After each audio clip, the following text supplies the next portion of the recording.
Hey guys, welcome back to the channel. I got my first Rough Ryder reserve right there, baby. Yeah. So that's what this video is going to be about, that knife right there. It is fantastic, I'll tell you that right up front. It's not only fantastic, it is very well built and affordable. And so it's also interesting in a couple other ways. I think you could see that from looking at it. So if you'd like to hear more about this knife, go ahead and check out the video. Where Ruby's standing with the flowers. Move over that way so you can get more flowers in the picture. Or to your right. Move over this way so the flowers are there.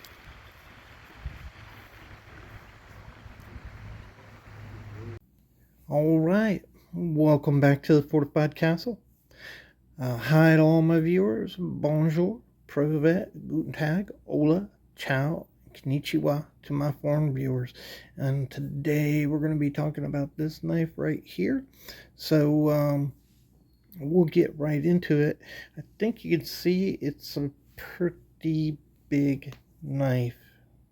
And it's kind of unusual, isn't it? We're going to talk about that a little bit. And first, I think we'll just go over the knife, take a good look at it, talk about its features, and then we'll talk about its being unusual.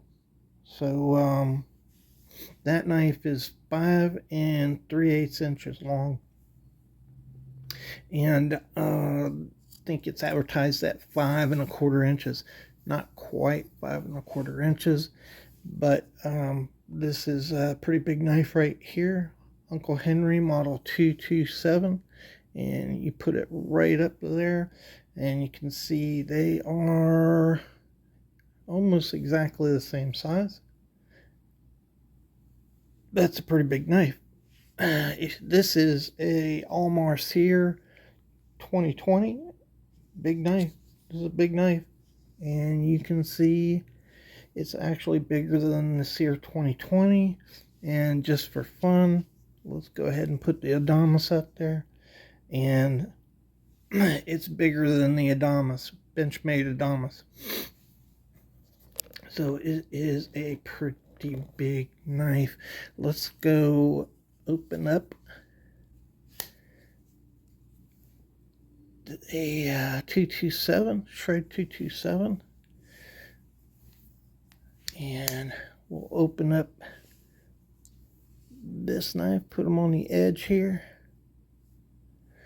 and you can see that open the Sabacc is, that's the name of this knife, a Sabacc. It is almost 1/2 inch bigger than the 227, and that's a folding hunter. So let's just check out the Adamas here real quick, and that's the Adamas lined up, and it's got 1.5 inches on the Adamas. So that's pretty incredible. It's a pretty big knife. And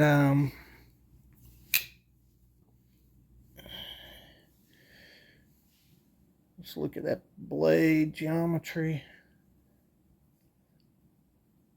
handle geometry. And let me shut this up before I cut myself. So even though this knife is really big, it's such an elegant build on this knife. It doesn't really feel big. It fits well into your hand. It has that nice serpentine clasp style, and so it just fits really good into your hand.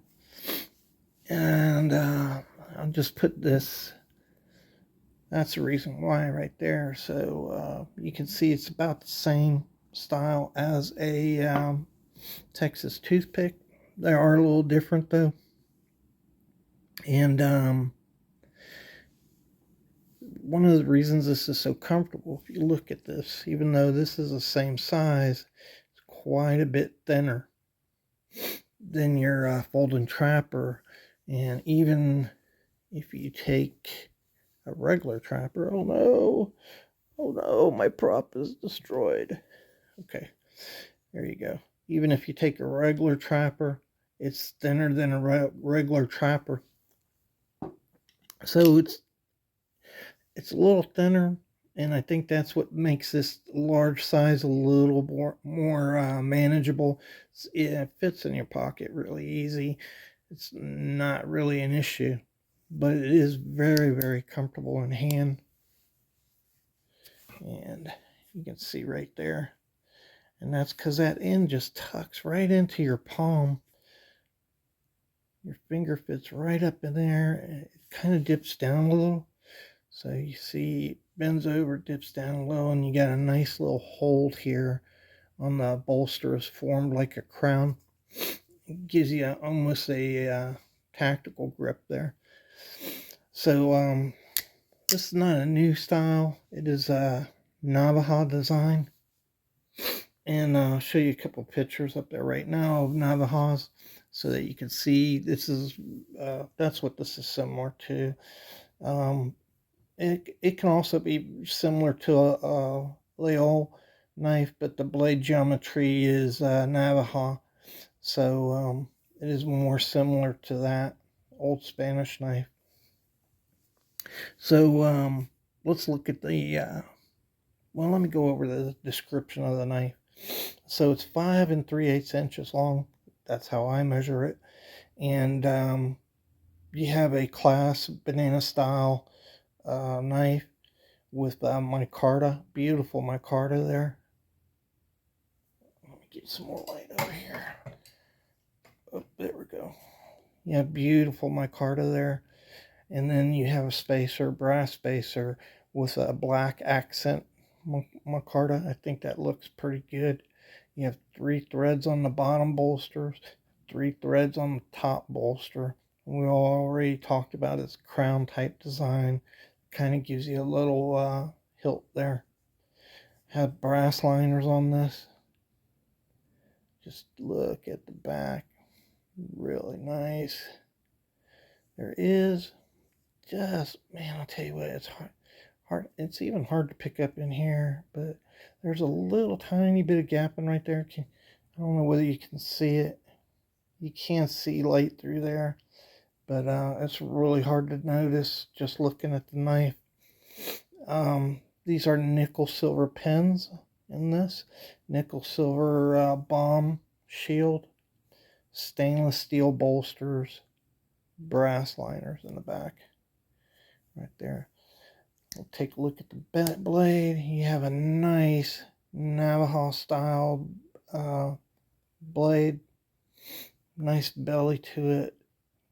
You can see it's narrower here, and it widens as you get to the widest point, which is right about here, and then it tapers up towards a slight clip. There's a lot of different styles. One of the styles of Navajo, it actually steps down here and clips out. It's more aggressive clip, I guess you could call it. But this one is more of a supple type of clip. And you have a following edge that comes up to the spine of the knife. It's a good width on this.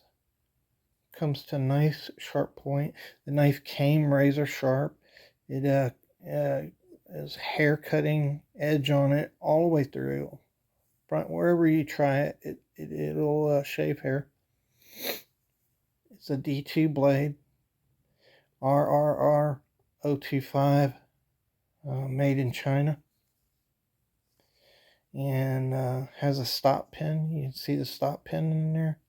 That's so that you don't get blade wrap. Although if you make the kick of your knife properly, you don't have to worry about the blade wrap. That's what your kick is supposed to do. Nicely cleaned up inside here. Look at that. Nice and smooth in there. Really nice. They did a good job on this. If you look at how she comes, here's your back spring. It comes up, and there's a transition. So your back spring is actually terminating here on the front of your bolster. That's kind of different than most knives. Really interesting. Let's see. That's your Rough Ryder. Pirate knife. You have your matchstick. Although you don't even need it, you can open it. Really good pull on this big blade. It just pulls right out. Definitive, authoritative half stop right there. And it is too much spring for me to push shut. So, really tough spring at the end. You can see right there. Really nice resistance on this. You could really use this hard. And the way that this blade is designed, you can see it right there. How it starts smaller and goes up to the widest point. You can choke up on this knife if you wanted to for little detail work, whatever you might want to do. Really nice design. So one of the things I like about this knife, and I don't know why more American manufacturers don't make this style nice, this navaja knife. They're very comfortable. They're very similar to toothpick design, which most people find is comfortable in hand. But they're a bigger knife, and maybe that's the reason why they don't. But navajas run from 4 to 6 inches usually, and some of them could be as large as 18, 24 inches back in the old days, 100 years ago. So they can get quite large, but this to me just represents the 17th, 16th, 17th century. So these knives, a couple hundred years ago, very similar knives were used in the fur trade, and so they were very, very similar to this. They were friction folders. They didn't, but they were just big handled knives like this with big broad blades that they used to skin, hunt, and for their everyday task, and in self-defense. So yeah, it's a little bit of history owning a knife like this. Your Rough Ryder French broad jack has a similar banana shape, old class style. And Leols have this kind of dip where they dip down like this. They're very similar, but they're different too in a lot of ways than a Leol, or a Leol is different than these. Not to mention the blade is radically different than this blade right here. So anyhow, yeah, this is a great knife. I would highly recommend it. Nothing else to say. Go buy it, man. Nice knife. I paid $43 for this at Smoky Mountain Knife Works. It was online last night. They still have these available. So yeah, that's a really cool knife to have in your collection. Modern Navaja.